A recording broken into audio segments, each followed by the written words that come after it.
Sam, not a bad performance by England, but plenty of work on in this week before what is a huge game.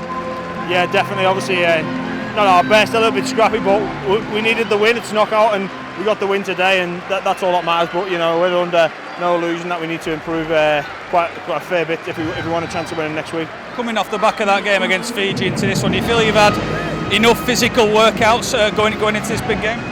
Oh, definitely. Yeah, every game's been tough. So. It's I think we'll be ready come next Saturday afternoon. Probably wasn't the best game to watch for the fans. A lot of stop-start, a lot of errors from both teams. So yeah, a lot we need to fix up on. Obviously, if we're going to progress, we need to play a lot better than we did tonight. I know you're never going to nail an 80-minute performance, but as close to it, that's what you're looking for, isn't it? These past couple of games, you're just not quite finding it.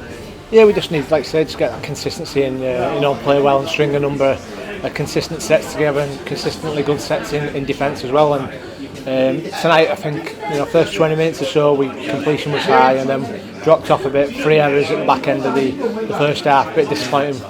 But then we went out and we made loads of errors in the second half, so disappointing because obviously we talked about it and we didn't follow it up. But ultimately we made up, we've got the win, and obviously we can progress to the semis. But it's a pretty disappointing dressing room in terms of we know we could have done a lot better.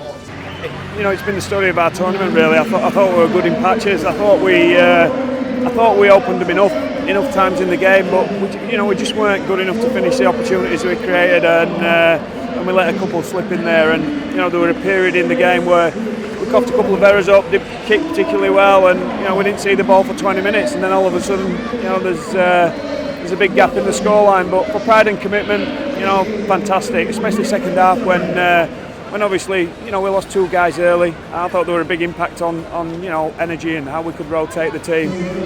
But pride and courage can only take you so far, and we just weren't good enough execution wise to post more points. Yeah, it was all right. A bit struggling at the start, but it was disappointing. Everyone's a bit gutted, but good to get the win.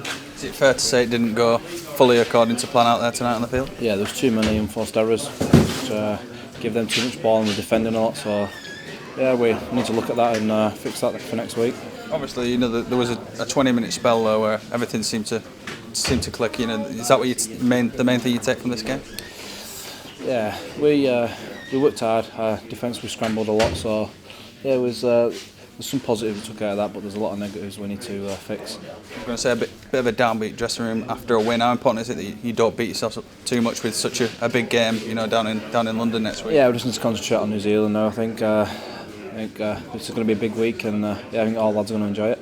How was that tonight? What wasn't quite right out there for you guys? Oh, I don't know, mate. The French played pretty well. They're a good team, and probably people maybe expected a little bit more from us, but we probably put a little bit too much ball down. They scored a few early tries and then maybe tried to score with it every time we got the ball, but it wasn't to be. So, but we can take plenty out of tonight and look on the positives of the game today. And that forward pack led by yourself looks strong again. The omens are good, I guess. Yeah, we did all right, mate, but we need to keep on improving.